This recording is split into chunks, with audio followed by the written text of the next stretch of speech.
This is Duke University.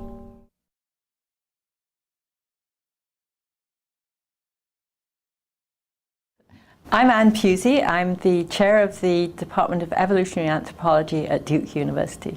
We are in the new Jane Goodall Institute Research Center at Duke in the Department of Evolutionary Anthropology.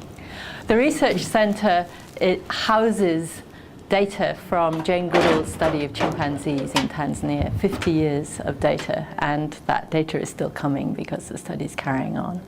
Jane started in 1960 and she was there, going out every day trying to find the chimps and then eventually finding them, and then they were coming to this feeding area every day all through the 60s, and then people started following them away from the feeding area as well. We're recording the daily lives of the same group of chimpanzees for 50 years.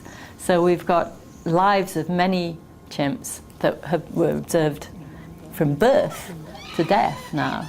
So there are records of well over 200 different individual chimps now in those notes. We've gathered together all of the data that's been collected at Gombe here in that room through there. I was hired as a research assistant to follow mothers and infants and record maternal behavior and the infant development. This was something that Jane was really interested in, always had been, ever since she started watching the chimps there. And by that time there were check sheets that we would fill in recording what they did for about 2 hours. So I would follow a pair of a mother and infant for a couple of hours, writing things down every minute. Yes, I was 21 years old. I had just finished my final exams and kind of started to recover from that, and then I got on the plane and went to Africa. In the 1970s and 80s, Jane Goodall was living in Dar es Salaam but frequently visiting Gombe, and the data were being collected every day by Tanzanian field assistants, and she would bring it back to her house in Dar es Salaam and analyze it with some assistants there. The data was still being collected every day. They were being brought to her house in Dar es Salaam, piled on shelves. And I asked Jane if I could analyze some of the data, so we started copying some of it, and I was going to bring it to Minnesota. But then I went to visit Gombe and her house in Dar es Salaam and talked with her about it. And we were concerned that the data was just sitting in open shelves, and actually it was at some risk. And so I pulled out a stack of these files, and a mouse jumped over my shoulder, and behind the files was this perfect nest that was made of strips of the edges of the pages of data. So we realized that these data really were at risk. People weren't doing much with them there, and so we decided to bring them all to Minnesota, where I could archive them and actively work with them and start computerizing the data from these notes.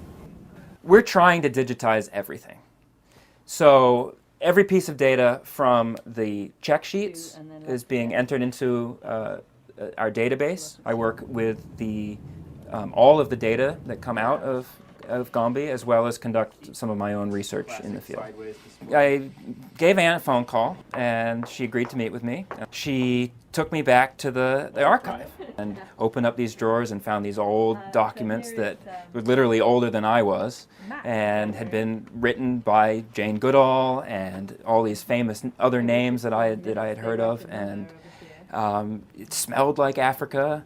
And it was really intense. The archives are absolutely essential for developing the questions that I looked at in the field. So I would use the archives to find out when the peak hunting periods were, who the best hunters were, and who I should be following when I would go into the field. Yeah, there's no way I could get at these questions without the longitudinal base. Absolutely not. There's so much effort by so many people over so many years in these data.